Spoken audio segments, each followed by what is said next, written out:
আমি প্রাণ ফিরে পাওয়া মরা লাশ, আমি সবুজ মাঠের দুর্বাঘাস।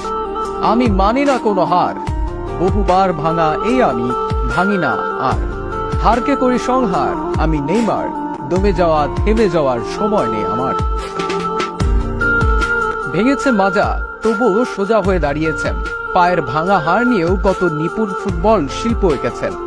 কিংবদন্তি বনে যাওয়ার পথে হোঁচট খেয়ে বনে গেছেন মাঠের অভিনেতা, একজন সত্যিকারের অভিনেতা, যে গত 5 বছরে 17টি বড় ইনজুরি নিয়েও আবার মাঠে ফিরে আসেন, যার আহত পায়ের গোলে দর্শক মাতে চিৎকারে।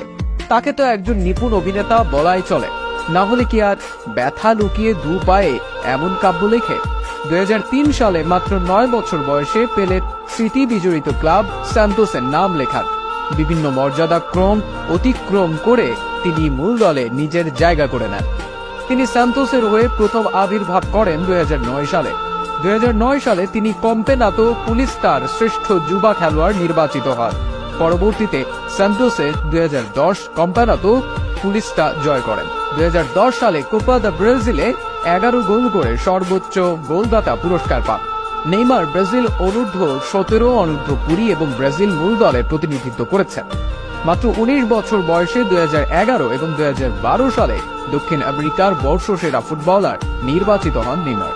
2013 মৌসুমে সান্তোসের সঙ্গে গাঁটছড়া ছিন্ন করে যোগ দেন স্বপ্নের ক্লাব বার্সেলোনায়। 57 মিলিয়ন ইউরো ট্রান্সফার ফিতে নেইমার বার্সেলোনার সঙ্গে 5 বছরের চুক্তি করেন।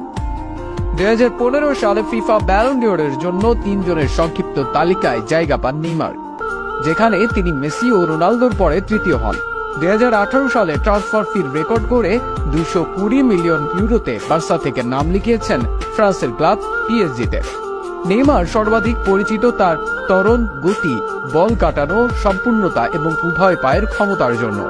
তার খেলার ধরন তাকে এনে দিয়েছে সমালোচকদের প্রশংসা, সাথে প্রচুর ভক্ত, মিডিয়া এবং সাবেক ব্রাজিলীয় ফুটবল রোনালদিনহোর সঙ্গে তুলনা।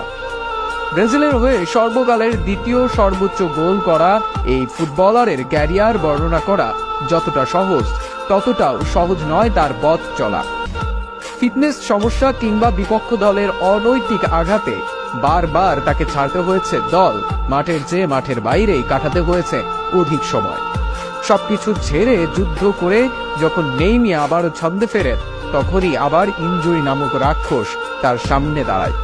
তবে প্রতিকূলতাকে প্রতিরোধ করে নেইমারের লড়াই চলছে নিজেকে অনন্য উচ্চতায় নেওয়ার প্রস্তুতি। যদিও প্রস্তুতির সময় নেই এখন, শারীরিক প্রতিবন্ধকতা আর